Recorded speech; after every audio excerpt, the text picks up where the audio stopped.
subscribe to my channel. যাই হোক, অবশেষে অনেক জ্বর জঞ্জা পেরিয়ে বেগুন গাছগুলো তো লাগানো গেল। বাকিটা উপরওয়ালার হাতে। যদি ঠিকঠাক বেগুন ফলে তাহলে তো ওগুলোকে বাজারে বিক্রি করে দুটো পয়সা পাওয়া যাবে, তাই নাকি রে মা? হ্যাঁ মা, তুমি একদম ঠিক কথা বলেছ। আমাদের এই অভাবের সংসারে এই বেগুন গাছগুলোই তো এখন একমাত্র ভরসা। কত কষ্ট করছি আমরা দুজন মা মেয়ে মিলে, কিন্তু কোনো সুখের আশাই তো দেখতে পাচ্ছি না। তবে কি জানো মা, আমার মন বলছে আমাদের একদিন ভালো দিন আসবেই আসবে। আমাদের আর বোধহয় কষ্ট বেশি দিন করতে হবে না মা। জানি না রে মা, জানি না ভাগ্যে যে কি লেখা আছে। তবে আমার একটা ভয় করছে রে মা, সুদের উপরে যার কাছ থেকে টাকা এনেছি ঠিক মতো যদি টাকাটা না দিতে পারি তাহলে কিন্তু একটা গড়বড় হয়ে যাবে। তুই শুধু বিধাতার কাছে প্রার্থনা করতে থাক, এর আগে যেন আমাদের বেগুন গাছগুলিতে বেগুন ফলে যায়। এতে সংসারের কষ্টটাও একটু কমবে আর ধারটাও শোধ করা যাবে। মা, তুমি একদম চিন্তা করো না তো। অনেক তো কষ্ট করেছি আমরা জীবনে, আর না হয় একটা কষ্ট করেই ফেলি। দেখি অবশেষে কি হয়। বেগুন গাছগুলিতে তো ভালো বেগুনও ফলতে পারে, আমাদের মনের ভয় তো সত্যি নাও হতে পারে। তুমি কোনো চিন্তা করো না তো মা, আস্তে আস্তে সব কিছুই ঠিক হয়ে যাবে। চলো মা, অনেকক্ষণ তো হলো জমিতে এসে কাজ করছি, শরীরটা অনেক ক্লান্ত লাগছে, বাড়িতে চলো। তোর মুখের কথাটাই যেন সত্যি হয়, এটাই বিধাতার কাছে সবসময় চাই। ঠিক আছে রে, আমারও শরীরটা আর চলছে না। ঠিক মতো খাবার দাবার না করতে পারলে শরীরটা চলবে কি করে? আমাদের মানব দেহটা তো একটা যন্ত্রের মতো, ঠিক মতো খাবার না পেলে যন্ত্রগুলো কাজ করতে চায় না। তুই ছোট মানুষ হয়েও আমাদের জন্য কত কিছু ভাবিস, কিন্তু দেখ রে মা, মা হয়েও তোর জন্য বেশি কিছু করতে পারছি না। মা, এরকম কথা বলো না তো। তুমি হচ্ছ এই পৃথিবীর সব থেকে ভালো মা। তোমার থেকে ভালো মা এই পৃথিবীতে আর একটাও নেই। তুমি কিন্তু কোনোদিন আর এই বাজে কথাগুলো বলতে পারবে না। এখন চলো তো চুপচাপ বাড়িতে গিয়ে একটু বিশ্রাম নিই। আচ্ছা আচ্ছা মা, আমি আর বলবো না, চল এখন বাড়িতে ফিরে যাই।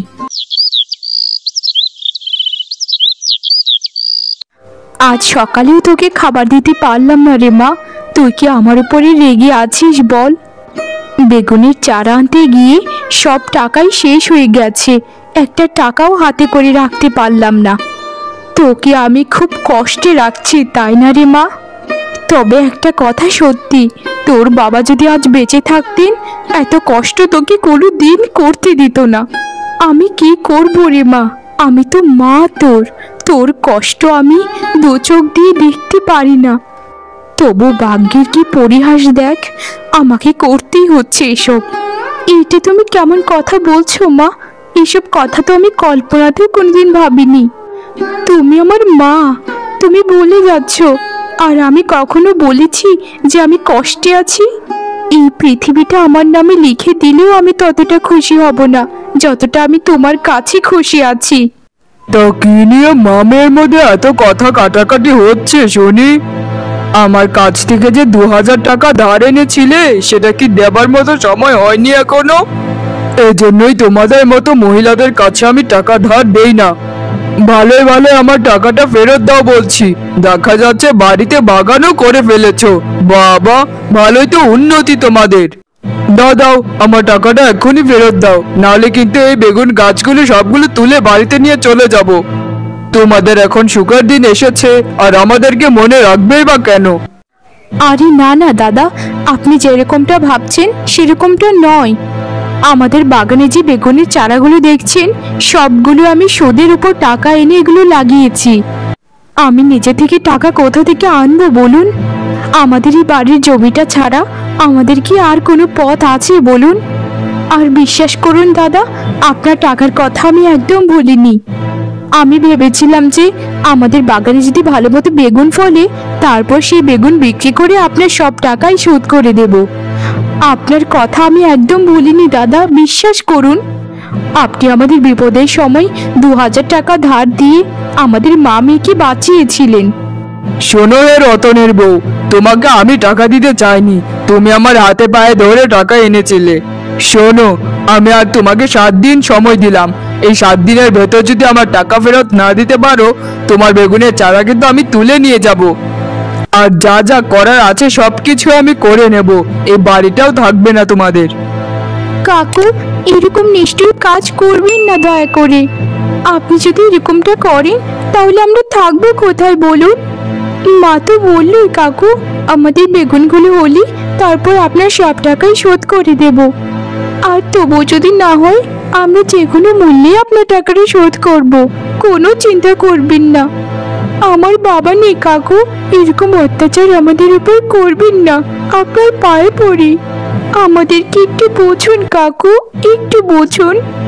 শোন মেয়ে, আমি কিন্তু কোনো দয়া দেখাতে আসিনি এখানে। আমি যা বলেছি তা যদি না করিস, তারপর যা করার আমি করে নেব। আমি এখন গেলাম। শোন, মাথায় রাখবি কথাটা, 7 দিন। 7 দিনের ভেতর কিন্তু আমার টাকা চাই চাই।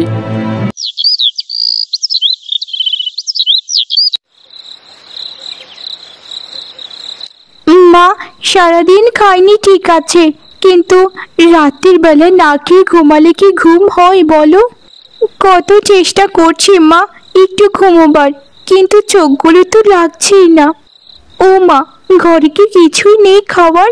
একটু যদি মুড়ি পাওয়া যেত, সেই মুড়িটুকু খেয়ে ঘুমোতে পারতাম। সারাদিন পরিশ্রম করার পর একটু যদি না খেতে পারি তাহলে কি হয় বলো মা? আমায় ক্ষমা করে দে মা, আজ সারাদিন কোনো খাবার আমি জোগাড় করতে পারিনি। তুই এক কাজ কর মা, আমি নদী থেকে আজ জল এনেছি, ওই জলটাই খেয়ে শুয়ে পড়। কাল সকালে আমি একটু জমিদার বাড়িতে যাব, সেখানে গিয়ে কটা টাকা ধার চাইবো জমিদার মশাইয়ের কাছে।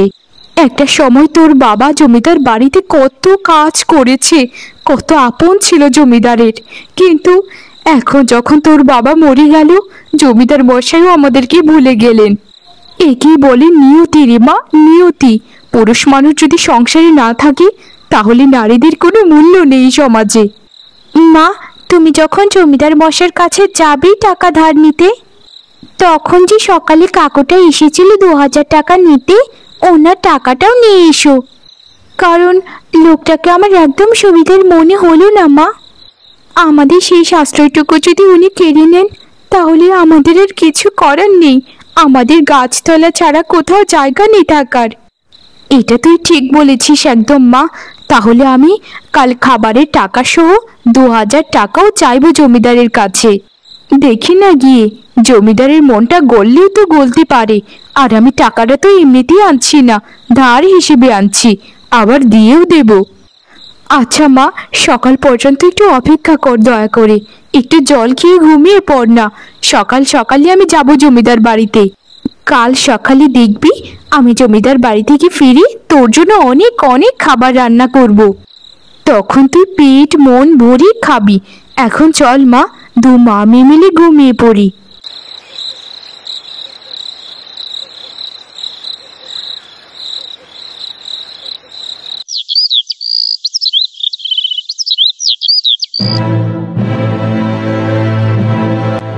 আসলে তোমাকে আমি চিনতে পারছি না, তোমার পরিচয়টা দিলে খুব ভালো হতো।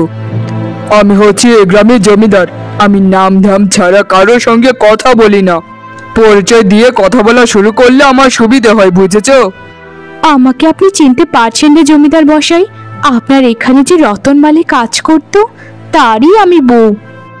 আপনার সাথে না আমার অহরহ দেখা হয়েছে, এখন আপনি চিনতে পারছেন না জমিদার মশাই? যাই হোক, ওটা বাদ দিন।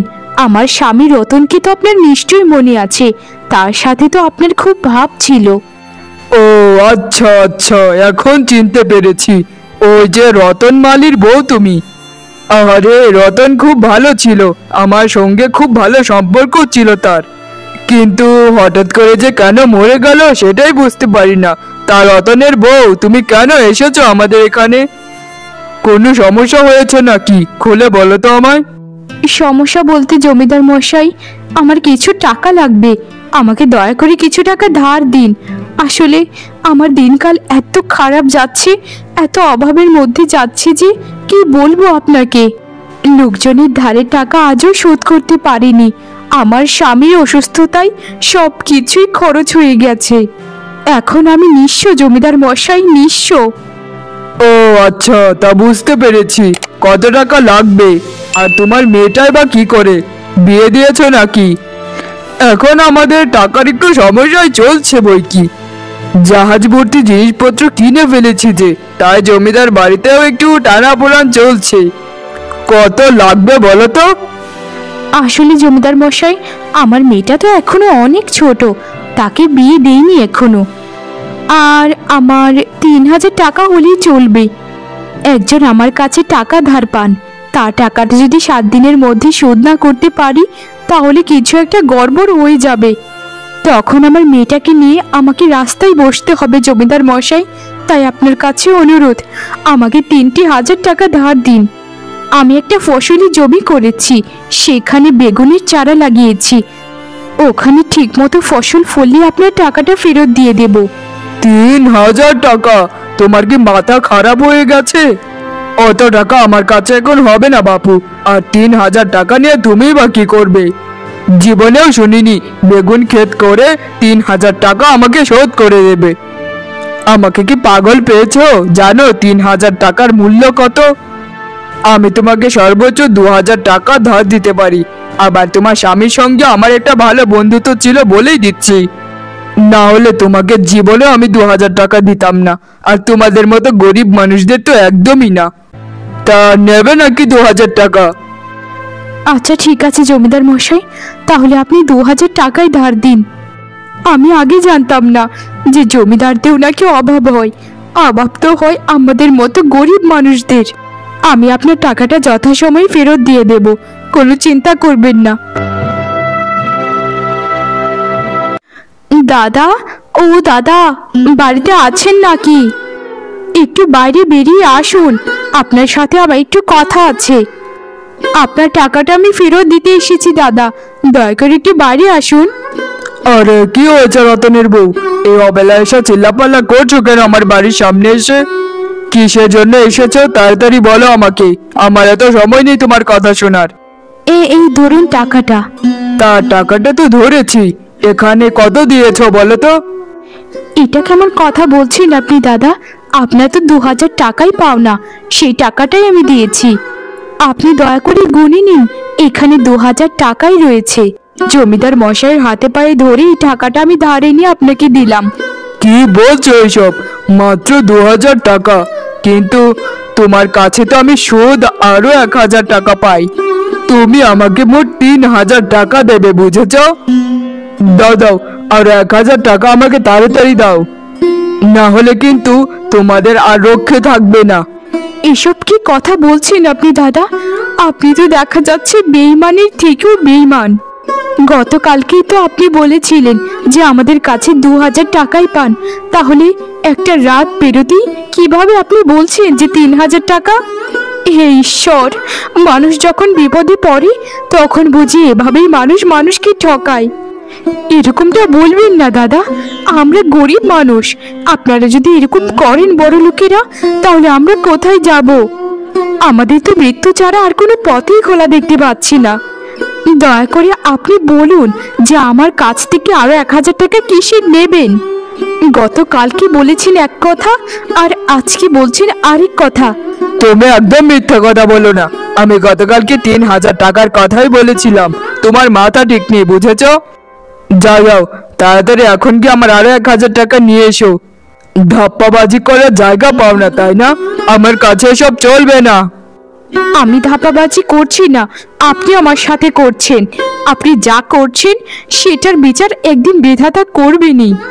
শুনুন দাদা, আপনাকে বলে দেই, আমরা গরিব হতে পারি কিন্তু এখনো মরে যাইনি। আপনি যা ইচ্ছে করে নিন, আমি যতটুকু সম্ভব আমি লড়ে যাব।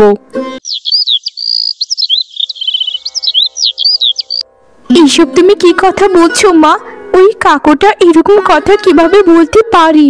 গতকালকে তো আকাশ বাতাস সবাই সাক্ষী ছিল, তিনি বলেছেন আমাদের কাছে 2,000 টাকাই পান, কিন্তু এখন 3,000 টাকা।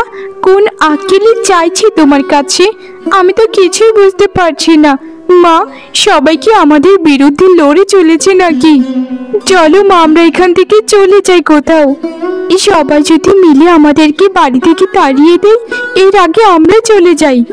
না মা, আমরা ভিতর মতো পালিয়ে যাব না। এটা তোর বাবার বাড়ি আর আমার স্বামীর বাড়ি। আমরা যতদিন বেঁচে আছি এই বাড়িতেই থাকবো। আমরা অন্যায়ের বিরুদ্ধে প্রতিবাদ করব, এভাবে ভিতর মতো পালিয়ে যাব না। আমরা জানি উনি আমাদের কাছে 2000 টাকাই পান, এর উপর একটা টাকাও ওনাকে আমি দেব না। তিনি যা ইচ্ছে তাই করে নিক। হ্যাঁ মা, তুমি একদম ঠিক কথা বলেছ। আমরা ভিতর মতো পালিয়ে যাব না, আমরা আমাদের সত্যের জন্য লড়িয়ে যাব। আমার বাবা নিয়ে বলে লোকজন আমাদের উপর এত অত্যাচার করছে, কিন্তু দেখো মা, একদিন আমাদের সময় আসবে, তখন আমরা দেখিয়ে দেব যে আমরা মানুষ হিসেবে এতটাও খারাপ নই যতটা তোমাদের 2 পয়সা থাকতে হয়েছিল। তবে আমি ঈশ্বরের কাছে প্রার্থনা করি আমাদের যেন একটু সুখ দেন, তিনি তাড়াতাড়ি আমাদের একটু সচ্ছল করে দেন। কিছু লোককে যেন দেখাতে পারি যে দেখো তোমরা, আমরা ধনী হয়েছি বলে আমরা খারাপ নই, আমাদের মনুষ্যত্ব হারিয়ে যায়নি।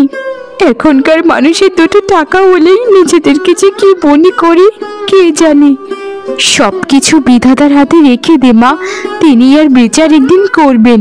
চল রে মা, আমি শেফালিদের বাড়ি থেকে কিছু চাল ধার করে এনেছি, তোকে ফুটিয়ে দেব এখন।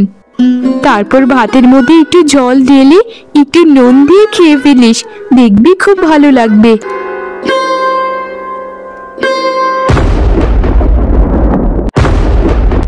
আরে আরে, এ কি অবাক করে কাণ্ড! আমি যা দেখতে পাচ্ছি তুই কি তা দেখছিস মা? কি রে, কথা বলছিস না কেন? আমি কি চোখের ভুল দেখছি নাকি, বল আমায়। মা, এই অকালি বেগুন হলো কি করে আমাদের কাছে? আর বেগুনের রং তো এরকম হয় না, এটা কেমন বেগুন মা, বলো তো? আমার তো খুব ভয় করছে মা, বলো না মা, বলো না, এটা কেমন বেগুন? আরে মা, তুই বুঝতে পারছিস না? এটা হচ্ছে সোনার বেগুন রে, সোনার বেগুন। আমাদের সব দিন ঘুচে গেল রে মা, সব দুঃখ ঘুচে গেল। আমাদের আর কোনো দিন কষ্ট করতে হবে না, সারা জীবন পায়ের উপর পা তুলে খেতে পারবো আর সকলের ধারও মিটিয়ে ফেলতে পারবো। আমি বিশ্বাস করতে পারছি না এইটা কিভাবে হয়ে গেল। এটা তো একটা আশ্চর্য ঘটনা। আমি আমি বুঝতে পারছি না কি বলবো। হ্যাঁ, এ কি বলছো তুমি মা? এটা সত্যি সোনার বেগুন? হে বিধাতা, তাহলে আমাদের তো আর কোনো কষ্ট করতে হবে না মা। আর সোনার বেগুন তো 1টা 2টো হয়নি, 4টা হয়েছে। আমাদের আর দুঃখ করতে হবে না মা, আর দুঃখ করতে হবে না। Subscribe to my channel.